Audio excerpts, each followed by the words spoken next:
Hello students, welcome back to this new session.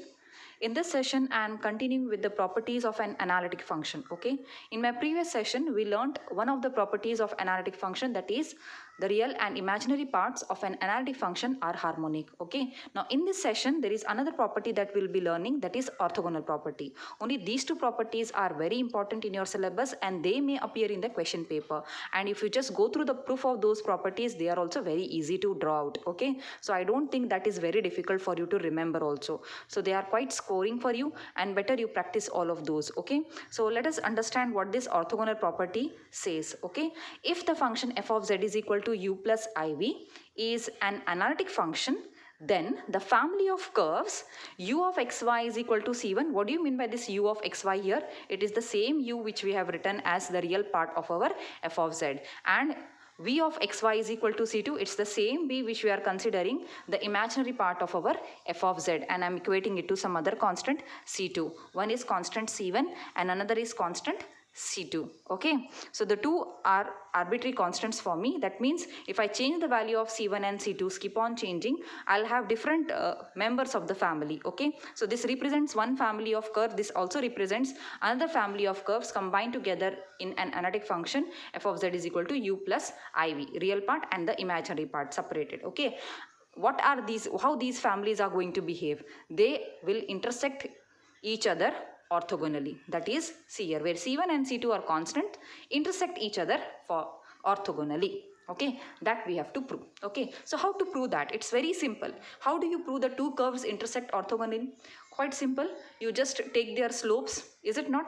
You find the slopes at the point of intersection, right? You draw the tangents at the point of intersection to the first curve, draw the tangent to the point of the intersection to the other curve, and just take the multiplication. If the multiplication of the slopes is -1, then it means that the two are orthogonal. The same we are going to follow here, okay?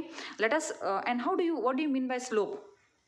Okay, what do you mean by slope? Geometrically, slope, in calculus we have already learnt it, okay? Dy by dx geometrically represents the slope, is it not? So let us work for dy by dx for u of xy is equal to c1 and v of xy is equal to c2, okay? And see, calling the dy by dx of the first curve as m1, calling the second dy by dx for the second curve v of xy, second family, as m2, we'll take the multiplication, see whether we are getting the product to be -1. If we are getting it -1, and we are done with the proof. It's very simple, okay? Let's proceed with the proof now.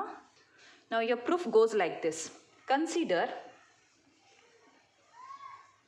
the first family, that is u of xy is equal to c1, okay? Now treating y as a function of x, I will try to find what is dy by dx for this family of curves, okay? So differentiating this with respect to x, differentiating, I will call this as 1 with respect to x, and treating, I'm differentiating thoroughly with respect to x. I'm not taking partial derivative, so that I should be able to find dy by dx, okay? I'm taking a total derivative, not partial, okay? Treating y as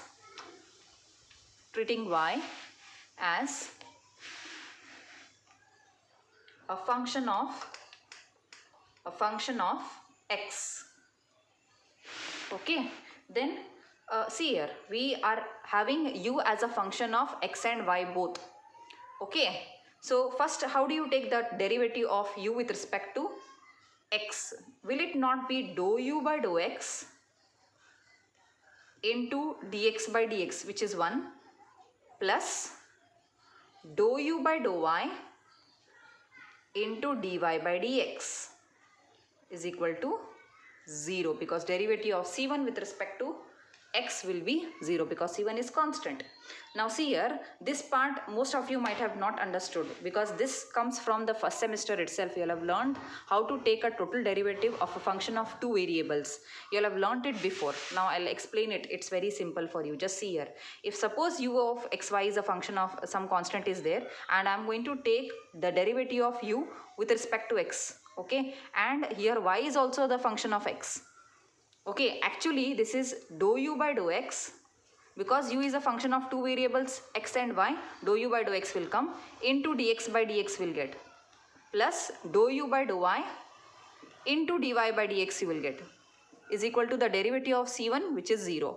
Now actually it is this, since dx is getting cancelled, you have only dou u by dou x, okay, into 1 you will be having, okay, so that is there already. I hope this point is clear to everyone, okay. Taking the partial derivative of u with respect to x and taking the, we are not taking partial derivative, we are taking a total derivative only, but how to take it in a chain rule, that should be very clear to you. When u is a function of two variables, x and y, u is depending on both x and y, so you can take dou u by dou x. If you want to differentiate u with respect to x, it will be dou u by dou x into dx by dx plus dou u by dou y into dy by dx. If there is another variable, suppose z, dou u by dou z plus dou u by dou z by dx, like that it will continue. That is called chain rule, okay. So following that chain rule, we can write the total derivative of u with respect to x. It will be something like this, okay. Now once we are done with this, okay, I'll separate my dy by dx from here and I'll call that slope dy by dx as it represents the slope of the curve. I can call it as m1, okay. Let us do that. So let us separate dy by dx from here. So it is dy by dx is equal to minus dou u by dou x divided by dou u by dou y. What you say? Similarly, call this as equation. Okay, I'll call this as m1. Let it represent m1 for the slope of the curve of the family of curves for 1. Okay, equation 1. Now again consider the second family, say v of xy is equal to c2. Now again differentiating this with respect to x, same statement with respect to x, treating y as a function of x. Same chain rule you are going to follow, only you are going to replace u by v and write the equation. So how can you write the derivative of v with respect to x now? With respect to x, differentiating v with respect to x, treating y as a function of x, y as a function of x, how it will be? It will be dou v by dou x into dx by dx is there already, but we need not write that because anyway it will get cancelled, into dou v by dou y into dy by dx. Because there is a change in x, there will be a change in y as well, okay, because y is depending on x, you are treating y as a function of x. So y that will be, okay, that will be equal to derivative of c2, which is 0. Now separate your dy by dx from here and call it as m2 because it is representing the slope of the another family. So it will be minus dou v by dou x divided by dou v by dou y. Let me call this as m2 because it is representing the slope for the second family of curves, okay. Now let us consider what is m1 into m2, okay, that is the slope, product of the two slopes, okay. Now the first m1 we got it to be minus dou u by dou x divided by dou u by dou y into minus dou v by dou x divided by dou v by dou y. Is it? Now since our function, now minus into minus it is plus, that doesn't change anyway, but since your function f of z is analytic, you will have your CR equation satisfied, means dou u by dou x will be equal to dou v by dou y and dou u by dou y is equals to minus dou v by dou x. What you say?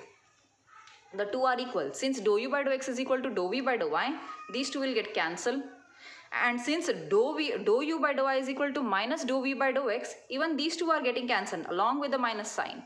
So you are having minus 1, right, into 1. So will it not be minus 1? Yes. So you are getting m1 into m2, the slope of the product of the two slopes is getting to be minus 1. So what does this mean?